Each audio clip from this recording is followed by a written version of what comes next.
piñatas, packing material, paper cups, air filters, dollar bills. Like a cheap mummy costume, our lives are wrapped in paper. From its origins in China 2,200 years ago. Well, this is space paper, and it was made aboard the Columbia Space Shuttle. To a trip into outer space, paper's trail has been a long and winding one. Paper clothing is a lot more sturdy than people give it credit for. You can wash paper clothing. Cindy Bowden is the director of the Robert C. Williams Paper Museum at Georgia Tech. She'll take paper over plastic any day. When you talk about preserving and conserving artifacts, if they are data on a CD or data on a 3-inch diskette or whatever it happens to be, that data disintegrates a lot faster than paper ever will. We have paper in the museum from 700 AD. It's still here. But for a commodity with such a storied history, paper's image is routinely beaten to a pulp. Piles of paper are scorned as signs of inefficiency. Letters on paper are sent by what's derisively known as snail mail. And where do the layabouts of the TV series The Office work? A paper company. Listen up. Let's start from the ground up. Where does paper come from? Trees. And now, with the explosive growth of digital readers like Amazon's Kindle, many are writing the obituary on paper. It's alphabetical, and it's a book about words. And so when Bad news for those who prefer their books the old-fashioned way, like Roy Blunt Jr., author of Alphabet Juice and president of the Authors Guild. Any reading device I've seen, there's actually a blank, a short blank in between one page and another. You know, you push a button and it's just blank for a moment, and then the other page just appears. This is more like taking a stroll through a book, it seems to me. And you like the way it feels on your fingers? Yeah, it feels good. And you can also do this. You know, there's something kind of nice about that. You get a little breeze. You do get a nice breeze. Good summer Try getting reading. a breeze from a Kindle. Oh, in case you were wondering, Blunt's latest release is available for download.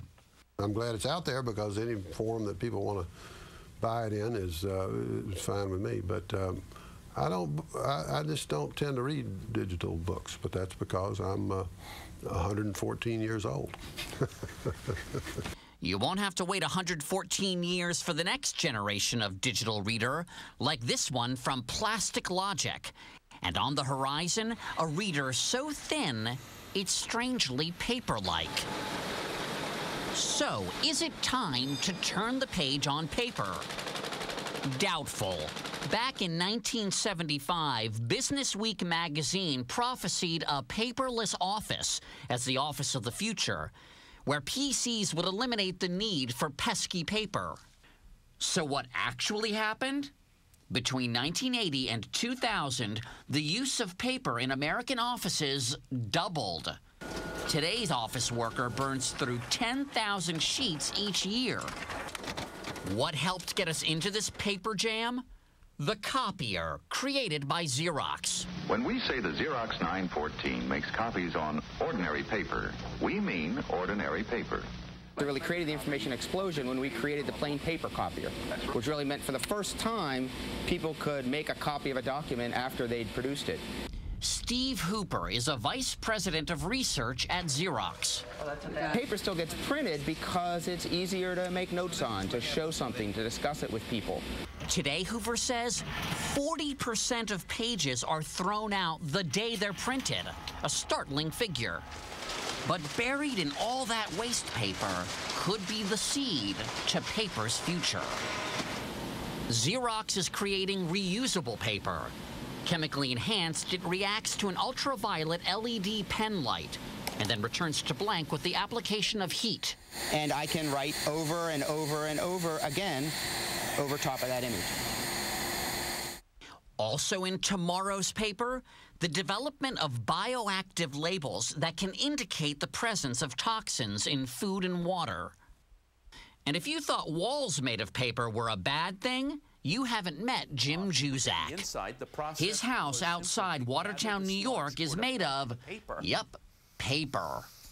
It's either called paper enhanced mortar or papercrete are the two names we can give to it. It's paper. And it's paper. It's about 80% paper by volume and 20% type N masonry cement to improve its fire rating and bind it. Is your house recyclable?